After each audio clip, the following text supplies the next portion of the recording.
Bond, James bond, ఈ ఒక్క సంభాషణ చాలు అతడెవరో పరిచయం చేయడానికి.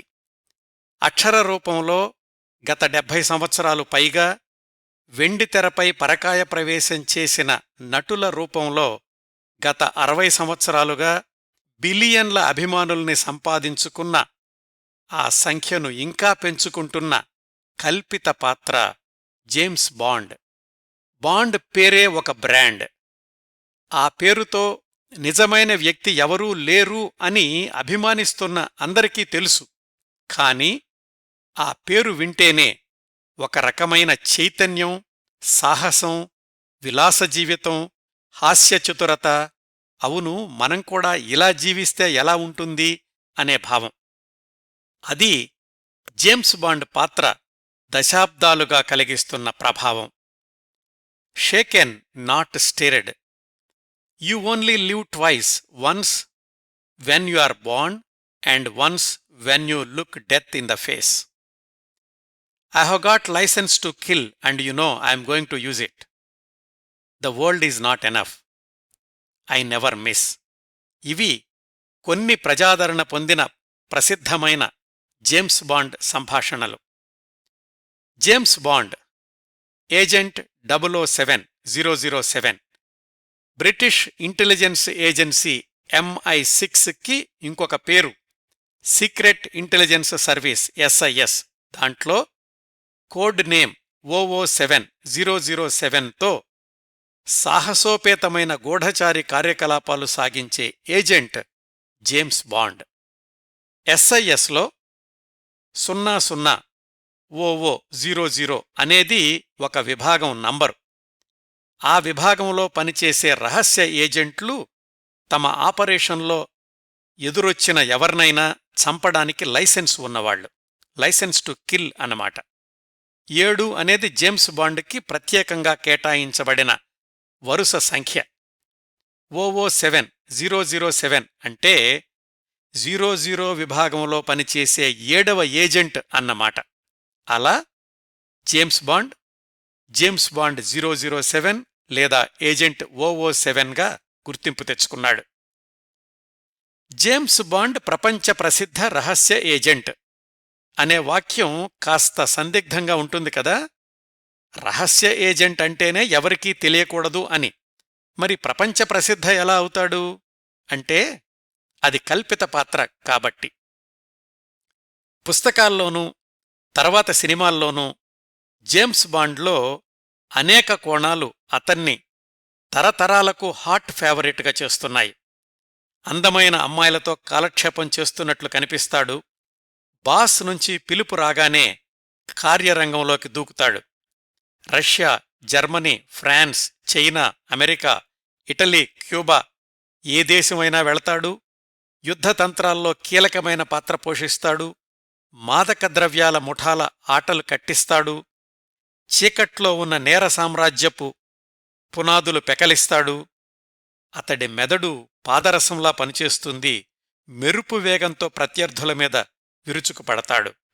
అత్యాధునికమైన కార్లలో ప్రయాణిస్తాడు. కారు పడవగా మారుతుంది. కారు నడుపుతూ బటన్ నొక్కితే బుల్లెట్లు దూసుకెళ్తాయి. 1 కాదు 2 కాదు. నవల చదువుతున్నంతసేపు తీవ్రమైన ఉత్కంఠ, సినిమా చూస్తున్నంతసేపు కళ్ళు తిప్పనివ్వని మెరుపు వేగపు సాహసాలు. ఈరోజు కార్యక్రమం జేమ్స్ బాండ్ గురించి, జేమ్స్ బాండ్ పుస్తకాల గురించి, జేమ్స్ బాండ్ సినిమాల గురించి కాదండి. వీటన్నింటికీ మూలమైన జేమ్స్ బాండ్ సృష్టికర్త, రచయిత ఇయాన్ ఫ్లెమింగ్. ఇయన్ 2 విధాలుగానూ ఉచ్చరిస్తారు. నేను ఇయాన్ అని కొన్నిసార్లు, ఫ్లెమింగ్ అని కొన్నిసార్లు, ఇయాన్ ఫ్లెమింగ్ అని కొన్నిసార్లు అంటాను. శ్రోతలు గమనించగలరు. ఫ్లెమింగ్ వల్ల జేమ్స్ బాండ్ ప్రసిద్ధమైన పాత్ర అయ్యాడా, లేక జేమ్స్ బాండ్ పాత్ర వల్ల ఫ్లెమింగ్ ప్రసిద్ధమైన రచయిత అయ్యాడా అంటే చెప్పడం కష్టం. 2 సరైన వాక్యాలే. జేమ్స్ బాండ్ పాత్ర రూపకల్పన వెనకాల ఇయాన్ ఫ్లెమింగ్ ఆలోచనా విధానం ఏమిటి, ఎందుకు ఆ పాత్రను సృష్టించాడు, ఎందుకు ఆ పాత్రను అలాగే చిత్రీకరించాడు, జేమ్స్ బాండ్ చేసే సాహసాలన్నీ కల్పితాలేనా, లేక రచయిత ఇయాన్ ఫ్లెమింగ్కి కూడా అలాంటి సాహస కృత్యాల్లో అనుభవం ఉందా? జేమ్స్ బాండ్ విలాసవంతమైన జీవితం ఇయాన్ ఫ్లెమింగ్ కలల ప్రపంచమేనా, లేక అతనిక్కూడా అలాంటి అనుభవాలున్నాయా? ఇలాంటి అనేకానేక ఆసక్తికరమైన అంశాల కూర్పు ఈనాటి టాక్షో.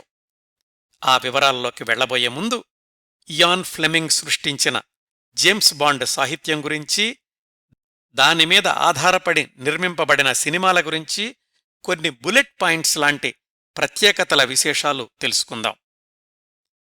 ఇయాన్ ఫ్లెమింగ్ వ్రాసిన జేమ్స్ బాండ్ నవలలు మొత్తం 12, కథల పుస్తకాలు 2, మరొక పిల్లల నవల, మరి 2 నాన్ ఫిక్షన్ పుస్తకాలు వ్రాశారాయన. వాటిల్లో ఆయన బ్రతికి ఉండగా ప్రచురించబడినవి 11 నవలలు, ఒక కథల పుస్తకం. మరణించాక మరొక 3 పుస్తకాలు, ఆయన వ్రాసిన ఒక జేమ్స్ బాండ్ నవల, మరొక కథల పుస్తకం, మరొక పిల్లల నవల ప్రచురించబడ్డాయి. ఆయన జీవించి ఉండగా 30 మిలియన్ల జేమ్స్ బాండ్ పుస్తకాలు అమ్ముడైతే, ఆయన చనిపోయాక మొదటి 2 ఏళ్లల్లో 60 మిలియన్ల కాపీలు అమ్ముడుపోయాయట. ఇవి అప్పటి సంఖ్యలు మాత్రమే. ఇప్పటి వరకు పోల్చుకుంటే ఇంకెన్ని మిలియన్ల కాపీలు అమ్మకాలు జరిగుంటాయో ఊహించుకోవచ్చు. ఇయాన్ ఫ్లెమింగ్ మరణంతో జేమ్స్ బాండ్ సాహస యాత్రలు ఆగిపోలేదు. ఆ తర్వాత కూడా జేమ్స్ బాండ్ పాత్ర చిత్రణను కొనసాగిస్తూ 60 పైగా రచయితలు 25 పైగా జేమ్స్ బాండ్ నవలలు వ్రాశారు. ఇవన్నీ కలిపితే ఇంకొన్ని మిలియన్ల కాపీలవుతాయి. 2008లో టైమ్స్ పత్రిక అప్పటికి 60 సంవత్సరాలుగా అత్యుత్తమ బ్రిటిష్ రచయితల జాబితాలో ఇయాన్ ఫ్లెమింగ్ని 14వ స్థానంలో పరిగణించింది. ఇంకా సినిమాల విషయానికొస్తే, రచయిత ఇయాన్ ఫ్లెమింగ్ జీవించి ఉండగా ఆయన నవలలు కేవలం 2 మాత్రమే సినిమాలుగా వచ్చాయి. Doctor no, from Russia with love. ఆయన మరణించిన దగ్గర్నుంచి 3 ఏళ్ల క్రిందటి 2021 దాకా మరొక 23 జేమ్స్ బాండ్ సినిమాలు విడుదలయ్యాయి. మొత్తం 6 నటులు ఈ సినిమాల్లో జేమ్స్ బాండ్ పాత్రను పోషించారు. భూగోళం మీది జనాభా మొత్తంలో సగం మంది పైగా తప్పనిసరిగా జేమ్స్ బాండ్ సినిమాలు చూసి ఉంటారు అని ఒక అంచనా. ప్రపంచవ్యాప్తంగా ఈ సినిమాలన్నీ కలిపి ఇప్పటివరకు సాధించిన వసూళ్ల మొత్తం $6.2 బిలియన్ల అని ఒక అంచనా. ఈ గణాంకాలన్నీ కేవలం జేమ్స్ బాండ్ పుస్తకాలు, జేమ్స్ బాండ్ సినిమాలకు సంబంధించినవి మాత్రమే.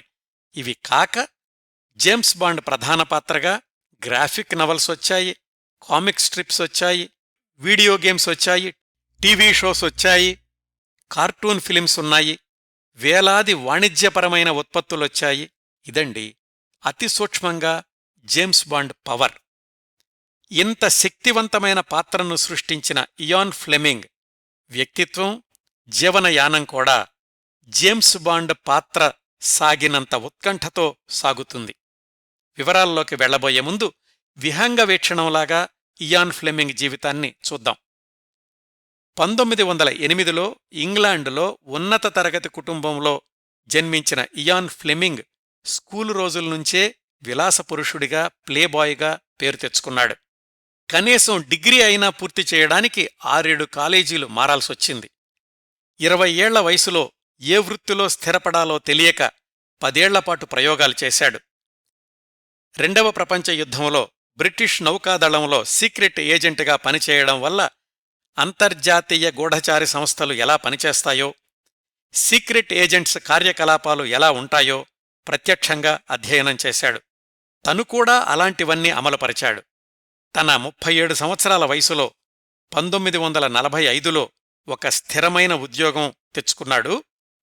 ఆ సంవత్సరమే జమైకాలో సొంత ఇల్లు కట్టుకుని కొన్నాళ్లు ఇక్కడ, కొన్నాళ్లు లండన్లోనూ ఉంటూ ఉద్యోగం చేస్తూ 1952లో తన మొట్టమొదటి నవల క్యాసినో రాయల్ వ్రాయడం మొదలుపెట్టాడు. అంటే తన 44 సంవత్సరాల వయసులో. ఆ తర్వాత ఆయన జీవించింది మరొక 12 సంవత్సరాలు మాత్రమే. 1964లో తన 56 సంవత్సరాల వయసులో మరణించాడు. అంటే ఆయన జీవించిన 56 సంవత్సరాల్లో రచయితగా ప్రపంచానికి తెలిసింది కేవలం చివరి 12 సంవత్సరాలు మాత్రమే, తాను వ్రాసిన 12 నవలలతో. అంత తక్కువ సమయంలోనే 70 ఏళ్లుగా నిత్య చైతన్యశీలిగా కొనసాగుతున్న జేమ్స్ బాండ్కి అక్షర రూపంలో ప్రాణప్రతిష్ఠ చేశాడు. రోజుకి 70 సిగరెట్లు కాల్చే అలవాటున్న ఇయాన్ ఫ్లెమింగ్ జీవితంలో స్త్రీలతో సంబంధాలున్నాయి, వివాహేతర సంబంధాలున్నాయి, స్వానుభవాలను, గమనించిన వ్యక్తుల స్వభావాలను అన్నింటినీ రంగరించి జేమ్స్ బాండ్ని తీర్చిదిద్దాడు ఇయాన్ ఫ్లెమింగ్. ఆయన జీవన ప్రస్థానపు పూర్తి వివరాలు అవే అత్యంత నాటకీయంగా ఉంటాయి. షేక్స్పియర్ తర్వాత ఒక రచయిత గురించి అత్యధిక సంఖ్యలో జీవిత చరిత్రలు వచ్చింది ఒక్క ఇయాన్ ఫ్లెమింగ్ గురించే అని ఒక విశ్లేషణ. ఆయన గురించి వెలువడిన జీవిత చరిత్రలు 200 పేజీల నుంచి 850 పేజీల నిడివి కలవి కూడా ఉన్నాయి. ఆయనది కాని దేశంలో ఒక విమానాశ్రయానికి ఒక రచయిత పేరు పెట్టడం అనే అరుదైన గౌరవాన్ని సొంతం చేసుకున్న ఏకైక రచయిత ఇయాన్ ఫ్లెమింగ్. జమైకాలోని విమానాశ్రయం పేరు Ian Fleming international airport. James Bond secret ఏజెంటే అయినప్పటికీ ఆయన జీవితం ఎంత బహిరంగ రహస్యమో ఇయాన్ ఫ్లెమింగ్ జీవితం కూడా తెరిచిన పుస్తకమే. ఏమాత్రం మొహమాటం లేకుండా, భేషజానికి పోకుండా ఇయాన్ ఫ్లెమింగ్ చెప్పుకున్నాడు ఒకచోట, నేను వ్రాసేది నా ఆనందం కోసం, డబ్బుల కోసం, పేరు ప్రఖ్యాతుల కోసం అని. ఇదండి జేమ్స్ బాండ్ గురించి, ఇయాన్ ఫ్లెమింగ్ గురించి కాస్త సుదీర్ఘమైన ఉపోద్ఘాతం. ఇప్పుడు ఇయాన్ ఫ్లెమింగ్ జీవిత విశేషాల్లోకి వెళదాం. ముందుగా ఈ కార్యక్రమం కోసం సమాచారాన్ని నేను ఎక్కడ్నుంచి సేకరించానో చెప్తాను. ఇయాన్ ఫ్లెమింగ్ గురించిన అధిక భాగం సమాచారం ianfleming.com వెబ్సైట్ నుంచి తీసుకున్నాను. యూట్యూబ్లో ఇయాన్ ఫ్లెమింగ్ ఇచ్చిన ఇంటర్వ్యూల నుంచి కొన్ని విశేషాలు తీసుకున్నాను. ఆయన జీవిత చరిత్రల్లోని కొన్ని పుస్తకాల్లో కొన్ని అధ్యాయాలు మాత్రం చదివాను. వీటన్నింటి నుంచి సేకరించిన సమాచారాన్ని మనదైన కథనంతో మీ ముందుకు తీసుకొస్తున్నాను. ఇప్పుడు వివరాలు. ఇయాన్ ఫ్లెమింగ్ పూర్తి పేరు ఇయాన్ లాన్కాస్టర్ ఫ్లెమింగ్. పుట్టిన తేదీ 1908 మే 28. అమ్మ పేరు ఎవెలిన్, నాన్న పేరు వ్యాలంటైన్. వ్యాలంటైన్ వాళ్ల నాన్న అంటే ఇయాన్ ఫ్లెమింగ్ వాళ్ల తాతగారు విజయవంతమైన వ్యాపారవేత్త, స్వయం కృషితో పైకొచ్చాడు. సొంతంగా ఒక ఇన్వెస్ట్మెంట్ కంపెనీ, మర్చెంట్ బ్యాంక్ కూడా స్థాపించాడు. ఇయాన్ ఫ్లెమింగ్ పుట్టేసరికి వాళ్ల కుటుంబం లండన్ మేఫెయిర్లో అత్యంత ధనవంతులు నివసించే గ్రీన్ స్ట్రీట్ అనే వీధిలో ఉండేవాళ్లు. వ్యాలంటైన్, ఎవెలిన్లకు 4 సంతానం, అందరూ మగపిల్లలే. పెద్దబ్బాయి పేరు పీటర్. తర్వాత రోజుల్లో అతడు రచయిత అయ్యాడు, ఒక సినీ నటిని వివాహం చేసుకున్నాడు. రెండో ప్రపంచ యుద్ధంలో బ్రిటిష్ మిలిటరీలో పనిచేశాడు. ఇయాన్ ఫ్లెమింగ్ వ్రాసిన మొట్టమొదటి జేమ్స్ బాండ్ నవల ప్రచురణకు సహాయం చేసింది కూడా ఈ అన్నయ్య పీటరే. రెండో అబ్బాయి ఈరోజు మనం మాట్లాడుకుంటున్న ఇయాన్. ఇయాన్ తమ్ముళ్ళు మైకేల్, రిచర్డ్. వీళ్లల్లో మైకేల్ అనే తమ్ముడు తన 23 సంవత్సరాల వయసులోనే రెండో ప్రపంచ యుద్ధ సమయంలో బ్రిటిష్ ఆర్మీలో పనిచేస్తూ శత్రువుల చేతిలో చిక్కి చనిపోయాడు. రెండో ప్రపంచ యుద్ధ సమయంలో ఈ 4 పెద్దవాళ్లు 3 బ్రిటిషు సైన్యంలో పనిచేయడం గమనించదగ్గ విషయం. ఇయాన్ ఫ్లెమింగ్ పుట్టిన 3 ఏళ్లకి తండ్రి వ్యాలంటైన్ బ్రిటిష్ పార్లమెంటుకి ఎంపికయ్యాడు. 1914 ఆగస్టులో మొట్టమొదటి ప్రపంచ యుద్ధం మొదలవ్వగానే వ్యాలంటైన్ అంటే ఇయాన్ ఫ్లెమింగ్ వాళ్ల నాన్న బ్రిటిషు సైన్యంలో కెప్టెన్గా చేరాడు. అతి త్వరలోనే 1914 డిసెంబర్ కల్లా మేజర్గా పదవోన్నతి పొందాడు. ఆయన సైన్యంలో చేరిన సంవత్సరమే అంటే 1914లో ఇయాన్కి 6 ఏళ్ల వయసున్నప్పుడు ధనవంతుల పిల్లలు చదివే బోర్డింగ్ స్కూల్లో చేర్పించారు. 7 ఏళ్లపాటు అంటే 13 సంవత్సరాల వయసు వచ్చేదాకా అక్కడే చదువుకోవాలి. ఇయాన్ ఫ్లెమింగ్ ఆ స్కూల్లో చదువుకుంటున్న రోజుల్లోనే 1917లో అతని 9వ పుట్టినరోజుకి వారం ముందు యుద్ధంలో జర్మనీ సైనికుల తుపాకీ కాల్పుల్లో మరణించాడు అతడి తండ్రి వ్యాలంటైన్. ఆయనకి ప్రముఖ బ్రిటిష్ రాజకీయ నాయకుడు విన్స్టన్ చర్చిల్ మంచి మిత్రుడు. వ్యాలంటైన్ మరణించిన సందర్భంలో ఎంతో ఆత్మీయమైన సంతాప సందేశం పంపించాడు చర్చిల్. దాన్ని ఫోటో ఫ్రేమ్ కట్టించుకుని చిట్టచివరి రోజు వరకు తన గదిలో ఉంచుకున్నాడు ఇయాన్ ఫ్లెమింగ్. బోర్డింగ్ స్కూల్లో పద్ధతులన్నీ బాగానే ఉండేవి, కానీ హెడ్ మాస్టర్ చాలా కఠినంగా ఉండేవాడు. ఏ చిన్న పొరపాటు గమనించినా పిల్లల్ని బెత్తంతో కొడుతుండేవాడు. ఇయాన్ ఫ్లెమింగ్ కూడా చాలాసార్లు హెడ్ మాస్టారి నిర్దాక్షిణ్యానికి గురవక తప్పలేదు. వాళ్లమ్మకి ఉత్తరాలు వ్రాస్తుండేవాడు తరచూ. ఇక్కడ నేనేం చదువుకుంటున్నానో నాకే తెలియడం లేదు, క్షణం క్షణం బితుకు బితుకుమంటూ గడపాల్సొస్తోంది, మిగతా పిల్లలు కూడా మురికి మురికిగా ఉంటున్నారు, ఎవరితోనూ స్నేహం చెయ్యలేకపోతున్నాను అని. ఎలాగో 7 ఏళ్లు ఆ స్కూల్లో గడిపి 1921లో తన 13 సంవత్సరాల వయసులో మళ్లీ ధనవంతుల పిల్లలే చదువుకునే ఈటన్ కాలేజీలో చేర్పించింది వాళ్లమ్మ. పేరుకి కాలేజీనే కాని నిజానికది ఒక సెకండరీ స్కూలు, మగపిల్లలు మాత్రమే చదువుకునే స్కూలు. ఇయాన్ ఫ్లెమింగ్ చేరడానికి సంవత్సరం ముందే వాళ్ల అన్నయ్య పీటర్ కూడా అదే స్కూల్లో చేరాడు. ఫ్లెమింగ్ చేరేటప్పటికీ వాళ్లన్నయ్య ఆ స్కూల్లో తెలివైన విద్యార్థిగా పేరు తెచ్చుకున్నాడు. అది ఇయాన్ ఫ్లెమింగ్ మీద బాగా ఒత్తిడి పెంచింది. అసలే చదువు మీద ఆసక్తి లేదు, పైగా ఇంతకుముందు స్కూల్లో ఎదురైన అనుభవాలతో తిరుగుబాటు ధోరణి అలవాటయింది. చదువు సరిగా అబ్బలేదు, కానీ ఆటల్లో ముందుండేవాడు ఇయాన్ ఫ్లెమింగ్. ఉత్తమ క్రీడాకారుడిగా బహుమతులు కూడా అందుకున్నాడు. 1925లో తన 17 సంవత్సరాల వయసులో స్కూల్ మ్యాగజైన్కి సహాయ సంపాదకుడిగా కూడా పనిచేశాడు. ఆ మ్యాగజైన్లోనే ఒక కథ కూడా వ్రాశాడు. ఆ కథ పేరు the ordeal of Caryl St George. రికార్డుల పరంగా చెప్పుకోవాలంటే ఇయాన్ ఫ్లెమింగ్ వ్రాసిన అచ్చులో ప్రచురితమైన మొట్టమొదటి రచన అదే. అయితే భవిష్యత్తులో తను ప్రపంచ ప్రఖ్యాత రచయితను అవుతానని అతడు ఊహించలేదు, కావాలని అనుకోలేదు కూడా. ఆ సెకండరీ స్కూల్లో 6 ఏళ్లు చదవాల్సింది, కానీ 5వ సంవత్సరం చివర్లోనే, అంటే 1926లో తన 18 సంవత్సరాల వయసులో ఆ స్కూలు వదిలేయాల్సొచ్చింది.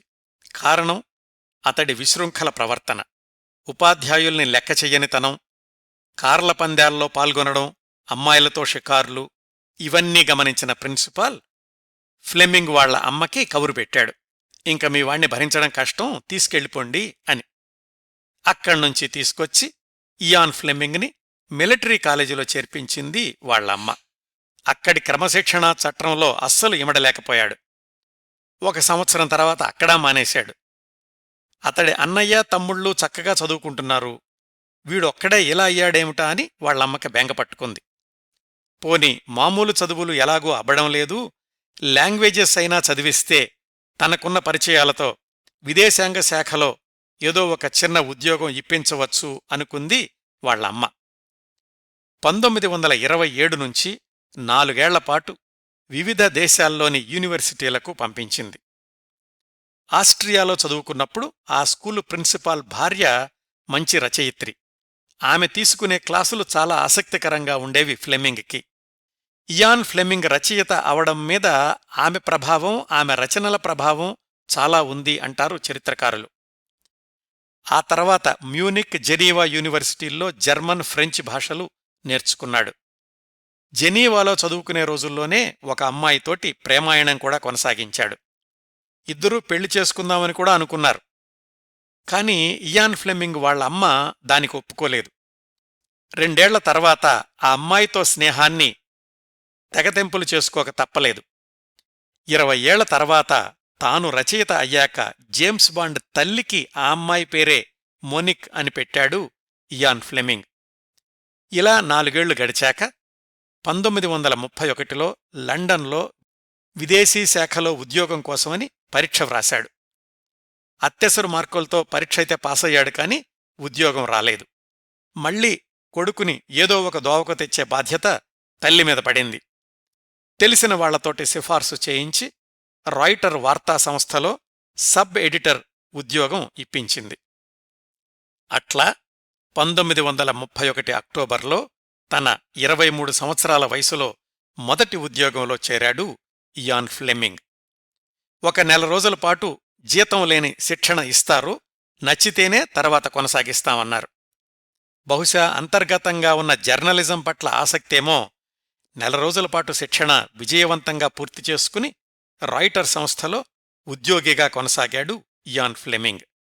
1 సంవత్సరంన్నర తర్వాత 1933 ఏప్రిల్లో ఇయాన్ ఫ్లెమింగ్ని రష్యాలోని మాస్కోకి పంపించింది రాయిటర్ వార్తా సంస్థ. ఎందుకంటే బ్రిటిష్ ఎలక్ట్రిక్ కంపెనీకి సంబంధించిన 6 ఇంజనీర్లు ఆ సమయంలో రష్యాలో పనిచేస్తున్నారు. వాళ్లమీద దేశద్రోహం నేరాలు, చౌర్యం నేరాలు మోపి రష్యన్ ప్రభుత్వం వాళ్లని ఉరితీయడానికని నిశ్చయించుకుంది. ఆ సంఘటన గురించిన వివరాలు సేకరించడం ఇయాన్ ఫ్లెమింగ్ పని. పూర్తి సీక్రెట్ ఏజెంట్ పని కాదు, కాని వార్తా సంస్థ విలేకరిగా ప్రమాదకరమైన వాతావరణంలో వార్తలు సేకరించాల్సిన బాధ్యత. మాస్కోలో ఉన్నప్పుడు స్టాలిన్ ఇంటర్వ్యూ కోసమని అర్జీ పెట్టుకున్నాడు ఇయాన్ ఫ్లెమింగ్. స్టాలిన్ ఇంటర్వ్యూ అయితే ఇవ్వలేదు, కానీ నీకు ఇంటర్వ్యూ ఇవ్వడానికి సమయం లేదు అని స్టాలిన్ స్వయంగా సంతకం చేసిన ఉత్తరం మాత్రం అందుకున్నాడు ఇయాన్. మాస్కో నుంచి వెనక్కి వచ్చేశాక అప్పటి సోవియట్ రష్యాలోని పరిస్థితుల గురించి ప్రత్యక్షంగా చూసిన సంఘటనల్ని వ్యాసాలుగా వ్రాశాడు ఇయాన్ ఫ్లెమింగ్ రాయిటర్ సంస్థ కోసం. 1933 అక్టోబర్కి రాయిటర్ సంస్థలో చేరి 2 ఏళ్లయ్యింది. చక్కటి వచనాన్ని, పాఠకుల్ని చదివించే శైలిలో చకచకా వ్రాయడం అలవాటయింది. అయితే ఆ ఉద్యోగంలో జీతం ఎక్కువ వచ్చేది కాదు. ఇయాన్ ఫ్లెమింగ్కి అలవాటైన విలాసవంతమైన జీవన శైలికి ఆ డబ్బులు సరిపోలేదు. ఎప్పుడు కావాలంటే అప్పుడు అమ్మ దగ్గర్నుంచి డబ్బులు తెప్పించుకోవాల్సిందే.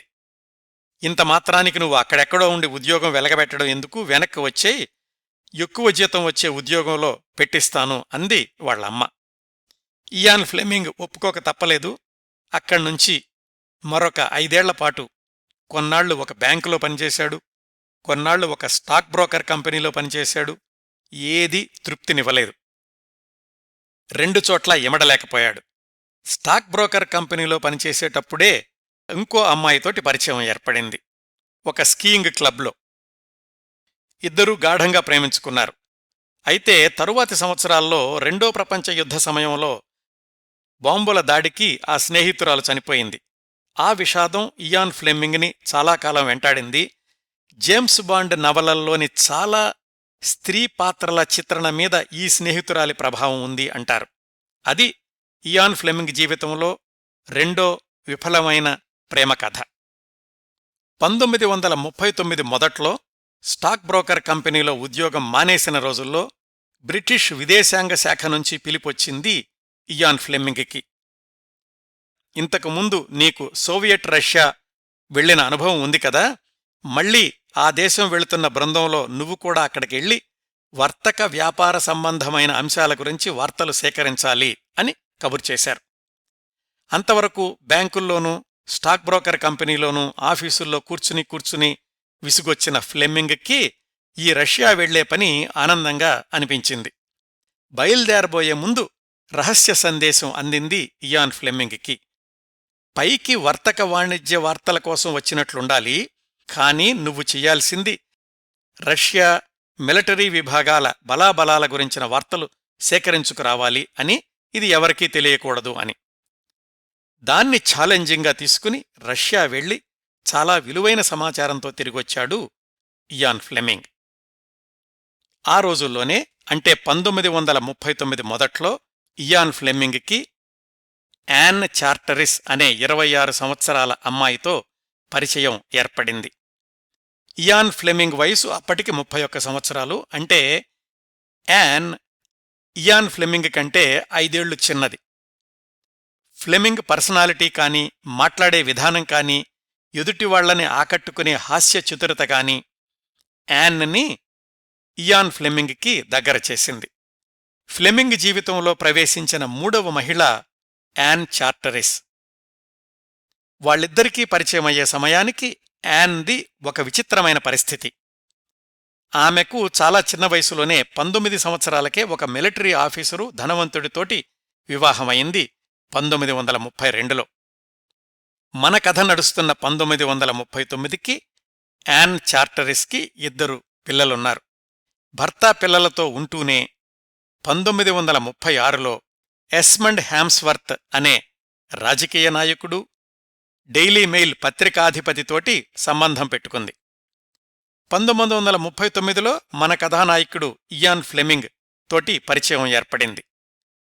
ఇయాన్ ఫ్లెమింగ్కి యాన్ గురించిన సమాచారమంతా తెలుసు. ఏమని? భర్త పిల్లలు ఉన్నారని, మరొక పెద్ద మనిషితోటి సంబంధం ఉందని కూడా. అయినా కాని అతడు వివాహ సంబంధాన్ని కోరుకోలేదు కాబట్టి యాన్ తోటి స్నేహాన్ని అంగీకరించాడు, కొనసాగించాడు. ఈ స్నేహబంధం మరొక 13 సంవత్సరాల తర్వాత భార్యాభర్తల సంబంధం అవడం మధ్యలో బోలెడన్ని మలుపులున్నాయి. టైం లైన్ ప్రకారం ఆ వివరాలు తర్వాత వస్తాయి. మనం ఇయాన్ ఫ్లెమింగ్ జీవన రేఖల్ని కొనసాగిద్దాం. 1939 మొదట్లోనే రెండవ ప్రపంచ యుద్ధ మేఘాలు కమ్ముకుంటున్నాయి. 1939 జులై నుంచి ఆ తర్వాత 6 సంవత్సరాలు 1945 దాకా ఇయాన్ ఫ్లెమింగ్ జీవితంలో ఒక అద్భుతమైన అధ్యాయం. మరో 13 సంవత్సరాల తర్వాత ఆయన సృష్టించిన, కొనసాగించిన జేమ్స్ బాండ్ సాహసాలకు సంబంధించిన ముడి సరుకుని అందించిన సంవత్సరాలు ఆ 6 ఏళ్లు. అది కూడా అత్యంత ప్రమాదకరమైన రెండో ప్రపంచ యుద్ధరంగంలో. ఆ వివరాలు తెలుసుకుందాం. 30 సంవత్సరాల పాటు బ్రిటిష్ నౌకాదళంలో పనిచేసిన జాన్ గాడ్ఫ్రే అనే అనుభవజ్ఞుడైన అధికారిని బ్రిటిష్ నావల్ ఇంటెలిజెన్స్ విభాగానికి అధిపతిగా నియమించారు. అంటే నౌకాదళంలో ఇంటెలిజెన్స్ విభాగం. రాబోతున్న రెండో ప్రపంచ యుద్ధానికి బ్రిటిష్ నౌకాదళాన్ని సంసిద్ధం చేయడం, రెండో ప్రపంచ యుద్ధ సమయంలో రహస్య యుద్ధతంత్రాలను అమలుపరచి శత్రువుల్ని సమర్థవంతంగా ఎదుర్కోవడం, ఇవి బ్రిటిష్ నౌకాదళ ఇంటెలిజెన్స్ విభాగం బాధ్యతలు. ఆ గాడ్ఫ్రే అనే ఆయన సమర్థుడే కాని ప్రభుత్వంలోని ఇతర విభాగాల అధికారులతోటి సత్సంబంధాలు కొనసాగించలేకపోతుండేవాడు. అలాగని అతణ్ణి వదులుకోవడానికి ప్రభుత్వం సిద్ధంగా లేదు.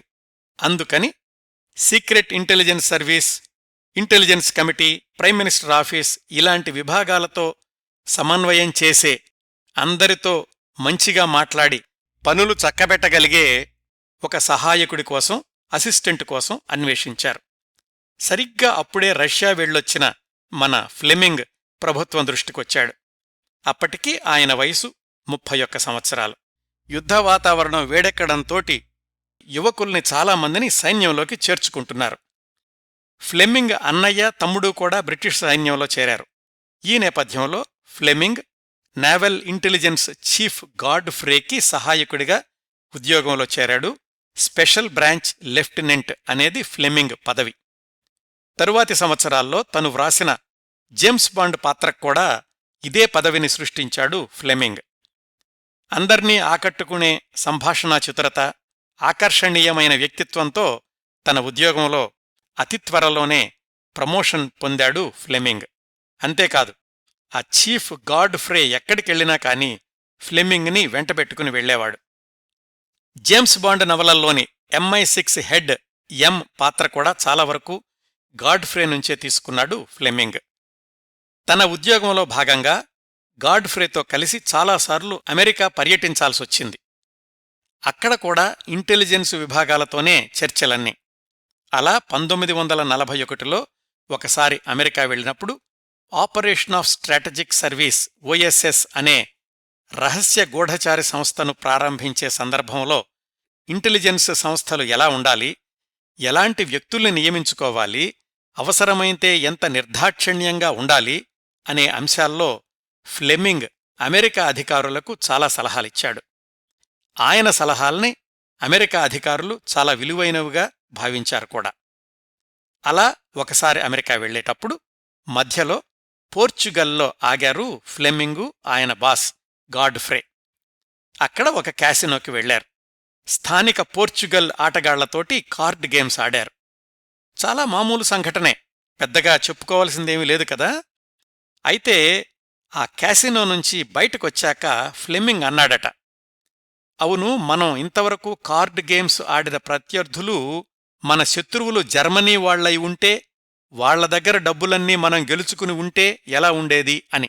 సరిగ్గా ఆ ఆలోచనే మరొక 10 ఏళ్ల తర్వాత ఫ్లెమింగ్ వ్రాసిన మొట్టమొదటి జేమ్స్ బాండ్ నవల క్యాసినో రాయల్కి పునాది వేసింది.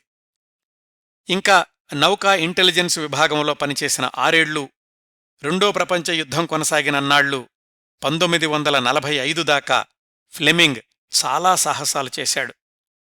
తను స్వయంగా తుపాకీ పట్టుకుని యుద్ధంలో పాల్గొనలేదు, కాని పదునైన ఆలోచనలతో బ్రిటిష్ నౌకాదళ సైన్యానికి అనేక విలువైన యుద్ధతంత్రాలు రచించాడు, అమలుపరిచాడు.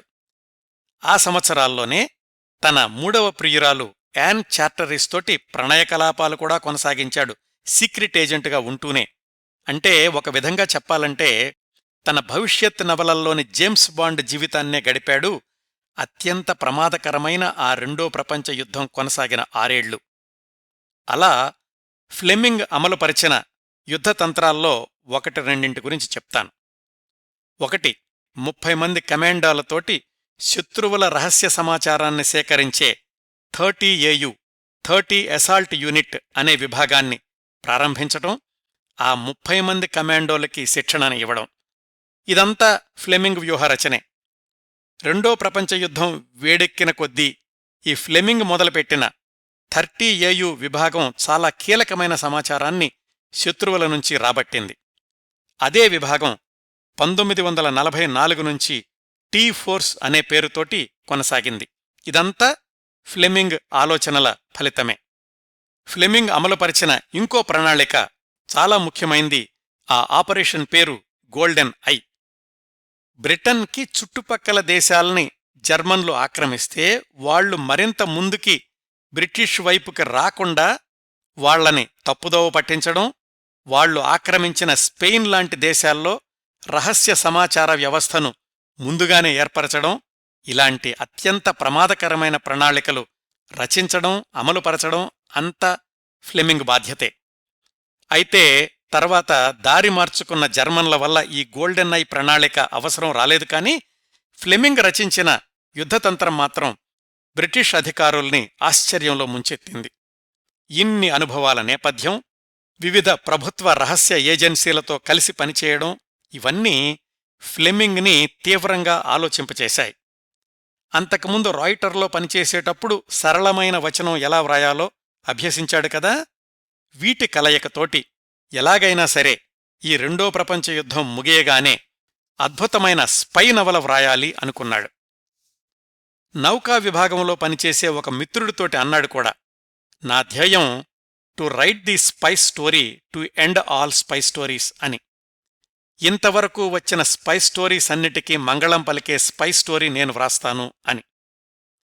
ఆ కల సాకారం కావడానికి, Fleming writer with golden pen అనిపించుకోవడానికి మరొక 6-7 ఏళ్లు పట్టింది. ఈలోగా ఏం జరిగిందంటే 1942లో అమెరికన్ బ్రిటిష్ ఇంటెలిజెన్స్ అధికారుల సమావేశం జమైకా దేశంలో జరిగినప్పుడు ఫ్లెమింగ్ కూడా హాజరయ్యాడు. అది నవంబర్ నెల. జమైకాలో విపరీతమైన వర్షాలు. ఒక మిత్రుడి ఇంట్లో అతిథిగా ఉన్నాడు. వర్షాలు, చిత్తడి వాతావరణం ఫ్లెమింగ్కి ఏమాత్రం నచ్చదు, ఇంకెప్పుడు జమైకా రాకూడదనుకుంటాడు అనుకున్నాడు ఆ మిత్రుడు. కాని ఆశ్చర్యకరంగా ఫ్లెమింగ్ జమైకాలో స్థలం కొని ఇల్లు కట్టుకోవాలనుకున్నాడు. యుద్ధం పూర్తయ్యాక సంవత్సరానికి కొన్ని నెలలైనా జమైకాలో ఉండాలి అని అప్పుడే నిశ్చయించుకున్నాడు. 1945లో రెండో ప్రపంచ యుద్ధం ఒక కొలిక్కొచ్చింది. ఫ్లెమింగ్ పనిచేసిన రహస్య నౌకా విభాగాన్ని మూసేశారు. కానీ ఫ్లెమింగ్ని మరొక 7 ఏళ్లపాటు ఇంటెలిజెన్స్ విభాగంలోనే కొనసాగించారు. అయితే ఆ కాలంలో పనిచేయాల్సిన అవసరం లేదు, అవసరం ఉన్నప్పుడు వాళ్లు పిలుస్తారు, బయటెక్కడైనా ఉద్యోగం చేసుకోవచ్చు.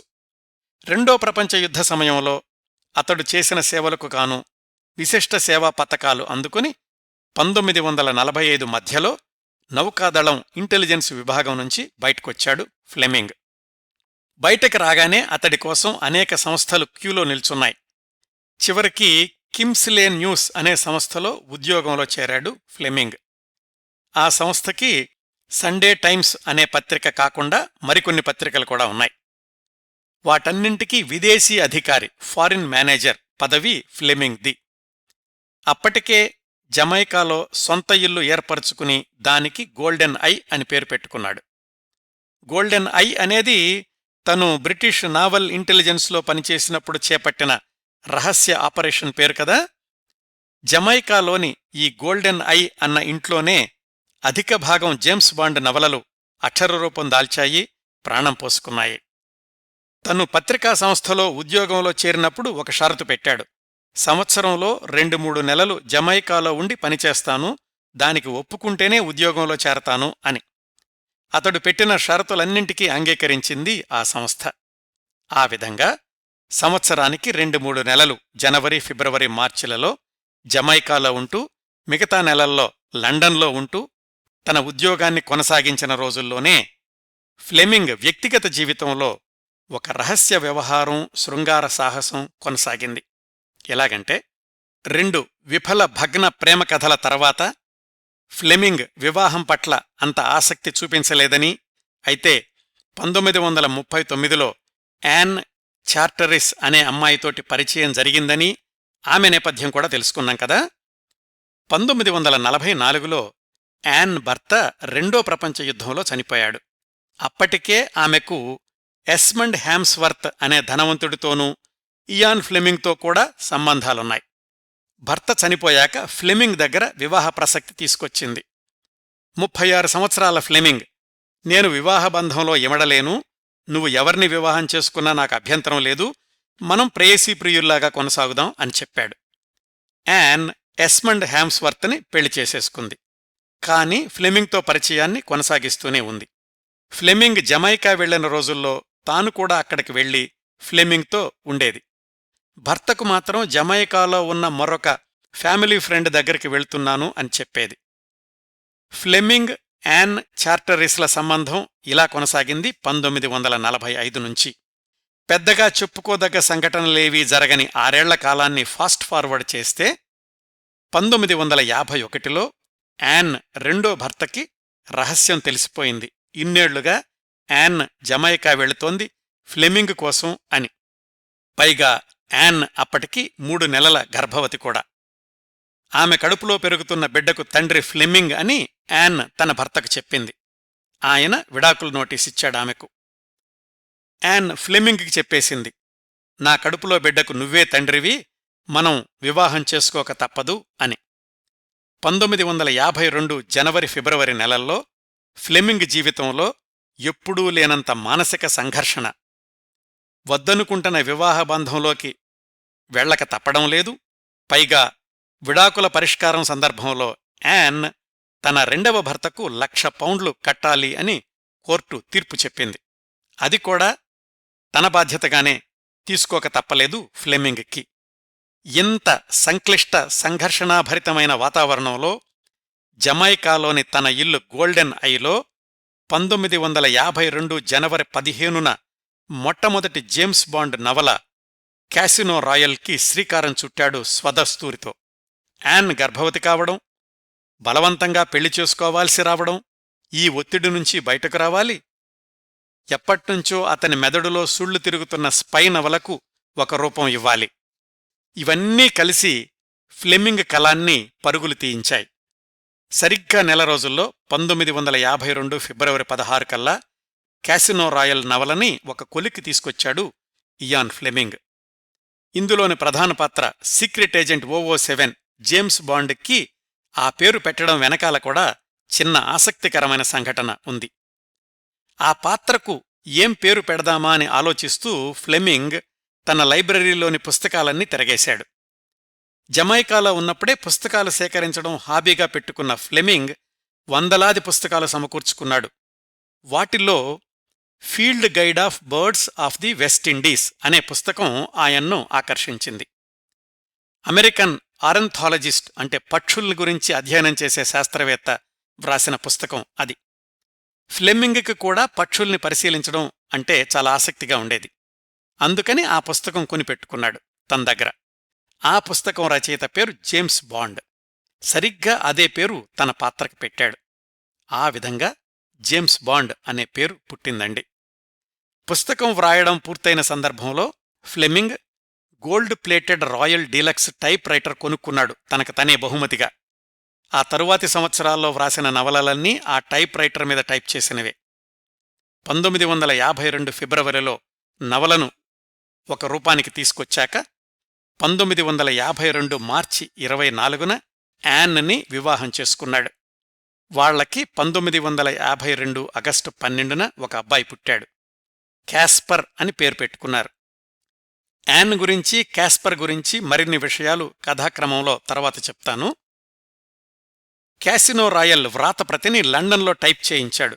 తన మిత్రుడు, నవలా రచయిత, కవి అయిన ప్లామర్ని చదవమనిచ్చాడు.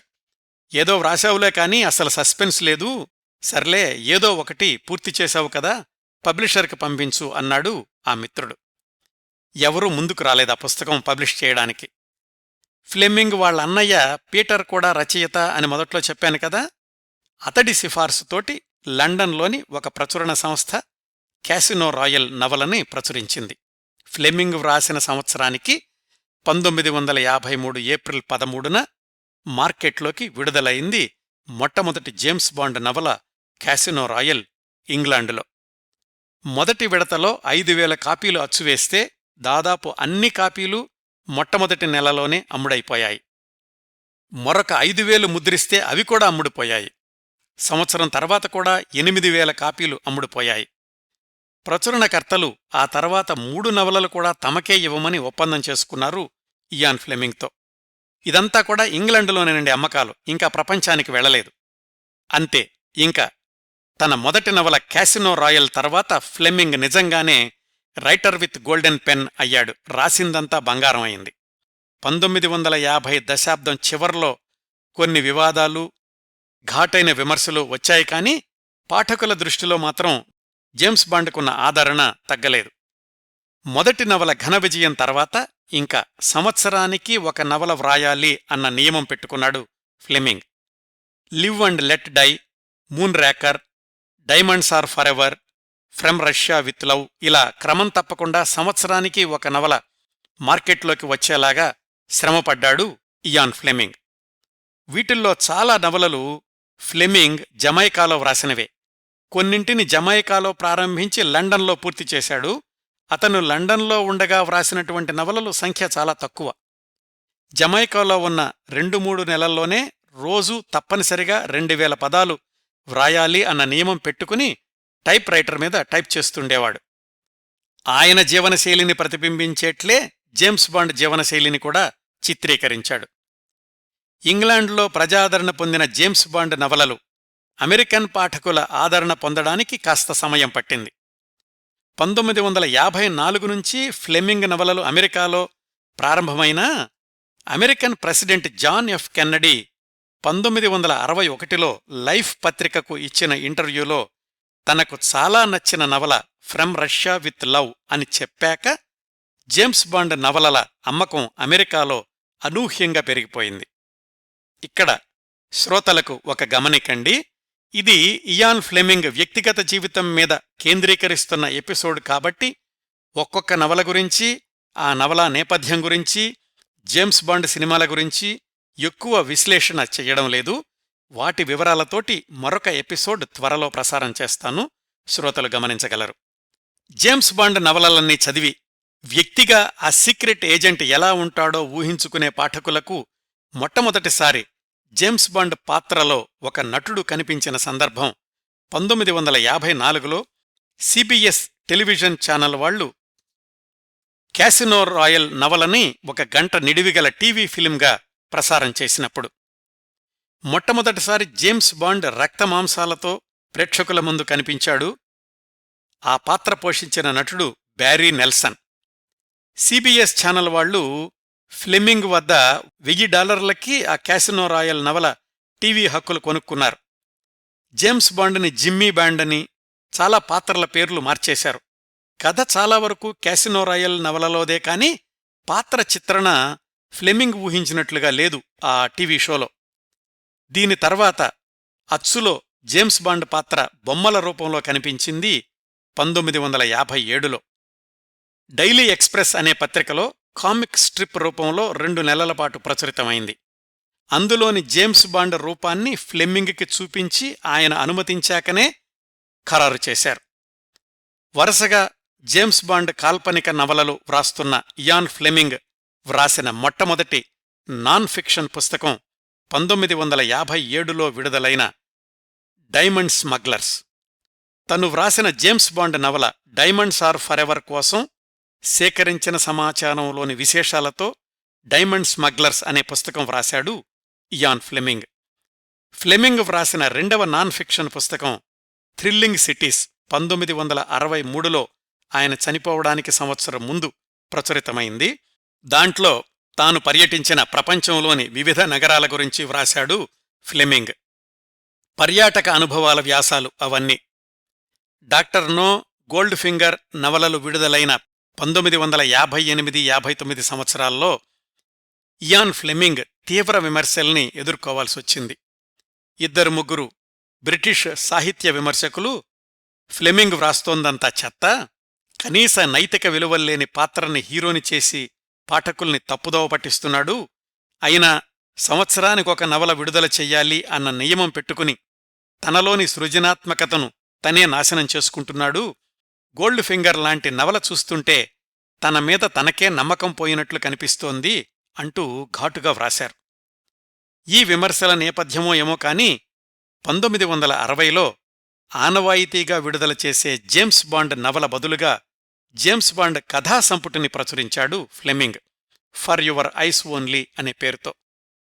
వీటిలో కొన్ని కథలు టీవీ ఎపిసోడ్స్ కోసమని వ్రాశాడు కాని అవెప్పుడూ వెలుగు చూడలేదు, పుస్తక రూపంలో ఉండిపోయాయంతే. ఇంత ప్రజాదరణ పొందుతున్న జేమ్స్ బాండ్ పాత్రను వెండి తెరమీద చూపించాలి అని చాలామంది నిర్మాతలు ముందుకొచ్చారు. 1959లో ఇయాన్ ఫ్లెమింగ్ మరొక 2 సినిమారంగ మిత్రులతో కలిసి ఒక కొత్త కథని సినిమా కోసమని వ్రాశాడు. సినిమా ప్రయత్నాలు ఆలస్యం అవుతుండడంతో 1961లో తనే దాన్ని థండర్ బాల్ అనే జేమ్స్ బాండ్ నవలగా విడుదల చేశాడు. కాని ఆ మిత్రుల దగ్గర్నుంచి కోర్టు కేసు ఎదుర్కోవాల్సొచ్చింది. ఇది మేం ముగ్గురం కలిసి వ్రాసిన స్క్రిప్టు, ఫ్లెమింగ్ ఒక్కడే తన పేరుతో నవల వేసుకోవడం అనైతికం అని. ముగ్గురూ మాట్లాడుకుని ఒక ఒప్పందానికొచ్చారు. థండర్ బాల్ నవల సినిమా హక్కులు మాత్రం ఆ 2 మిత్రులు తీసుకునేటట్లు, నవల హక్కులు మాత్రం ఫ్లెమింగ్ దగ్గర ఉండేటట్లు. జేమ్స్ బాండ్ సినిమా కోసం జరిగిన ఈ విఫలయత్నం తర్వాత 1961లో ఆర్బర్డ్ బ్రొకోలీ, హ్యారీ సాల్జ్మన్ అనే 2 నిర్మాతలు కలిసి ఫ్లెమింగ్ని కలుసుకుని ఆయన నవలలో కథల పుస్తకాల హక్కులు వెండితెర కోసం కొనుక్కున్నారు. అప్పటి వరకు వచ్చిన నవలలే కాకుండా భవిష్యత్తులో ఫ్లెమింగ్ వ్రాయబోయే రచనల హక్కులు కూడా తమకే కావాలి అని అడిగారు. అలా ఆ 2 నిర్మాతలు ప్రారంభించిన ఇయాన్ ప్రొడక్షన్స్, ఈఓఎన్ ప్రొడక్షన్స్ నిర్మించిన మొట్టమొదటి పూర్తిస్థాయి జేమ్స్ బాండ్ చిత్రం doctor no. Sean Connery James Bond పాత్రధారి. 1962 అక్టోబర్లో ఇంగ్లండులోనూ, ఆ తర్వాత సంవత్సరానికి 1963 మేలో అమెరికాలోనూ విడుదలై చక్కటి ప్రజాదరణ పొందింది. సంవత్సరాలు గడిచిన కొద్దీ ఆ ప్రజాదరణ ఎక్కువవుతూ వచ్చింది. ఇంకా వరుసగా వచ్చిన ఒక్కొక్క జేమ్స్ బాండ్ సినిమా గురించి గంటల తరబడి మాట్లాడుకోవచ్చండి. డాక్టర్ నో విడుదల కావడానికి ముందు నుంచే ఇయాన్ ఫ్లెమింగ్ ఆరోగ్యం బాగా దెబ్బతింది. 1961 ఏప్రిల్లో తీవ్రమైన గుండె నొప్పి వచ్చింది. విశ్రాంతి లేకుండా వ్రాయడం, రోజుకి 70 సిగరెట్లు కాల్చడం, మద్యపానం, వీటన్నింటి వల్ల కిడ్నీలు కూడా దెబ్బతిన్నాయి. గుండెకు కూడా చాలా ప్రమాదం ఏర్పడింది. అదే సమయంలో భార్య యాన్కి ఇంకొకరితోటి సంబంధం ఉంది అన్న విషయం తెలిసింది. ఈ నేపథ్యంలో సహజసిద్ధమైన జేమ్స్ బాండ్ సాహసాలకు భిన్నంగా 1962లో విడుదల చేసిన ద స్పై హూ లవ్డ్ మీ అనే నవల వ్రాశాడు. జేమ్స్ బాండ్ని మామూలు డిటెక్టివ్ స్థాయికి దిగజార్చడం పాఠకులకు నచ్చలేదు. అనారోగ్యరీత్యా డాక్టర్ల సలహా మేరకు లండన్లోని ఆసుపత్రిలో చేరాడు ఇయాన్ ఫ్లెమింగ్. ఎక్కువ శ్రమ తీసుకోకూడదు, టైప్ రైటర్ వాడకూడదు అని డాక్టర్లు హెచ్చరించారు. ఫ్లెమింగ్ పుస్తకాలు ప్రచురించే పబ్లిషర్స్ కంగారు పడుతుంటే చెప్పాడు ఫ్లెమింగ్, మీరేం కంగారు పడమాకండి, సమాధిలోకి ప్రవేశించే చిట్ట చివరి క్షణం దాకా నేను వ్రాస్తూనే ఉంటాను అని. అన్నట్లుగానే ఆసుపత్రిలో ఉన్న రోజుల్లో టైప్ రైటర్ లేకపోయినా కాని పెన్ను పేపరు తీసుకుని చిట్టి చిట్టి బ్యాంగ్ బ్యాంగ్ అనే పిల్లల నవల వ్రాశాడు. అందులోనివన్నీ తన కొడుకు క్యాస్పర్కి చిన్నప్పుడు చెప్పిన కథలే. అయితే ఫ్లెమింగ్ చనిపోయిన 2 నెలలకు ఆ పిల్లల పుస్తకం మొదటి భాగం మార్కెట్లోకొచ్చింది. 1963లో విడుదలైన రెండవ జేమ్స్ బాండ్ చిత్రం ఫ్రమ్ రష్యా విత్ లవ్ విజయాన్ని చూశాడు ఫ్లెమింగ్. తరువాతి చిత్రం గోల్డ్ ఫింగర్కి అవసరమైన సలహాలు కూడా ఇచ్చాడు. కాని ఆ సినిమా విజయాన్ని చూడలేకపోతాను అని అప్పుడనుకోలేదతను.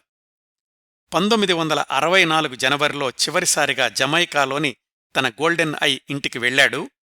అంతంత మాత్రంగా ఉన్న ఆరోగ్యంతోనే తన చివరి నవల the man with golden gun వ్రాశాడు. తనకే అంతగా నచ్చలేదు. లండన్లో తన నవలలన్నింటినీ ప్రూఫ్ రీడింగ్ చేసే మిత్రుడికి ఆ నవల పంపిస్తూ చెప్పాడు, నాకేం నచ్చలేదు, మళ్లీ తిరగరాస్తే బావుంటుంది అని. ఆ పుస్తకం ప్రచురణ కూడా ఫ్లెమింగ్ జీవించి ఉండగా సాధ్యపడలేదు.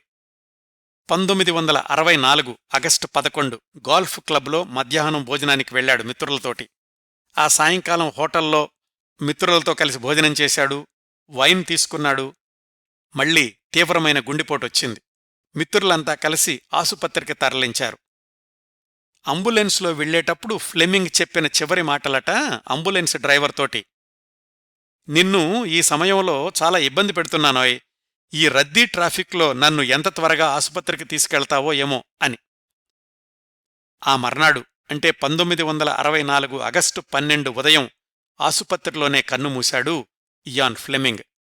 దురదృష్టవశాత్తు అది కొడుకు క్యాస్పర్ 12వ పుట్టినరోజు కూడా. సెవెన్ హ్యాంప్టన్ అనే వాళ్ల పూర్వీకుల చిన్న ఊళ్ళో చర్చి శ్మశాన వాటికలో సమాధి చేశారు ఫ్లెమింగ్ భౌతిక కాయాన్ని. మరణించేటప్పటికీ అతడి వయసు కేవలం 56 సంవత్సరాలే. మొదట్లో చెప్పినట్లుగా అందులో రచయితగా ఆయన ప్రపంచానికి తెలిసింది 12 సంవత్సరాలే. అయితేనేం దశాబ్దాలే కాదు, శతాబ్దాలకు కూడా సరిపడా ఖ్యాతి గడించాడు 1952 జనవరిలో జీవితంలోని సంఘర్షణ నుంచి తప్పించుకోవడానికి కలంపట్టి సృష్టించిన జేమ్స్ బాండ్ పాత్రను చిరంజీవిని చేశాడు. జేమ్స్ బాండ్ ప్రేక్షకుల్లో పాఠకుల్లో నిలిచి ఉన్నంతకాలం ఇయాన్ ఫ్లెమింగ్ కూడా చిరంజీవే. జీవితాన్ని తాను అనుకున్నట్లుగా జీవించాడు, ఎవరి షరతులకు లొంగలేదు, చిన్నప్పుడు తప్ప ఇంకెప్పుడూ జీవితంలో రాజీ పడలేదు. తన పాత్ర జేమ్స్ బాండ్తో అనేక సాహసాలు చేయించాడు. అంతకు ముందే నిజ జీవితంలో అన్ని సాహసాలు తనూ చేశాడు. జీవితంతో ప్రయోగాలు కూడా చేశాడు ఇయాన్ ఫ్లెమింగ్. ఆయన మరణించాక కొడుకు క్యాస్పర్ 1975 అక్టోబర్ 2న తన 23 సంవత్సరాల వయసులో ఎక్కువ మోతాదులో మాదక ద్రవ్యాలు సేవించి ఆత్మహత్య చేసుకున్నాడు. ఫ్లెమింగ్కి కొడుకంటే చాలా ప్రేమ, చాలా ఆత్మీయంగా చూసుకునేవాడు. అక్కడి వాతావరణంతో ఆరోగ్యం దెబ్బతింటుందేమోనని ఎక్కువగా జమైకాకి తీసుకెళ్లేవాడు కాదు. ఎందుకోగాని చిన్నప్పట్నుంచి క్యాస్పర్కి తల్లి మీద అంత అభిమానం ఉండేది కాదు. అతడి ప్రపంచమంతా నాన్న నాన్న నాన్న చుట్టూనే తిరుగుతుండేది. అయితే 12 వయసులోనే తండ్రిని కోల్పోవడం క్యాస్పర్ మీద చాలా ప్రభావాన్ని చూపించింది. తప్పుదోవ పట్టాడు, మారణాయుధాల వైపు ఆకర్షించబడ్డాడు, రకరకాల గన్స్ కొంటుండేవాడు, మత్తు పదార్థాలకు అలవాటు పడ్డాడు. 23 ఈ లోకం నుంచి బలవంతంగా నిష్క్రమించాడు. ఇయాన్ ఫ్లెమింగ్ లాంటి ప్రముఖ వ్యక్తి కొడుకు ఎదుర్కోవాల్సిన పరిస్థితులు కావు అవి. కొడుకు చనిపోయాక తల్లి మరింతగా మద్యపానానికి బానిసైపోయింది. 1981లో తన 68 సంవత్సరాల వయసులో క్యాన్సర్తో ఆమె కూడా కన్నుమూసింది. ఫ్లెమింగ్, క్యాస్పర్, యాన్ ముగ్గురి సమాధులు ఒకేచోట ఉన్నాయి. ఫ్లెమింగ్ జీవితం ఎంత రంగురంగుల ప్రపంచంలాగా కొనసాగిందో, ఏకైక కుమారుడి జీవితం అంతా చీకటిమయం కావడం అత్యంత విషాదకరం. అవండి బాండ్, జేమ్స్ బాండ్ సృష్టికర్త ఫ్లెమింగ్, ఇయాన్ ఫ్లెమింగ్ గురించి నేను సేకరించి మనకున్న పరిమిత సమయంలో మీకు అందించగలిగినన్ని విశేషాలు. ఈ ఎపిసోడ్ని ఇంతటితో ముగిస్తానండి. ఈ కార్యక్రమాలను ఆదరించి అభిమానిస్తున్న శ్రోతలందరకు హృదయపూర్వకంగా ధన్యవాదాలు తెలియచేస్తున్నాను. మళ్లీ వారం మరొక మంచి కార్యక్రమంతో కలుసుకుందాం. అంతవరకు నవ్వుతూ ఉండండి. మీ నవ్వులు 10 మందికి పంచండి. ప్రస్తుతానికి మీ వద్ద సెలవు తీసుకుంటోంది సదా మీ ఆదరాభిమానాలను కోరుకునే మీ కిరణ్ ప్రభ.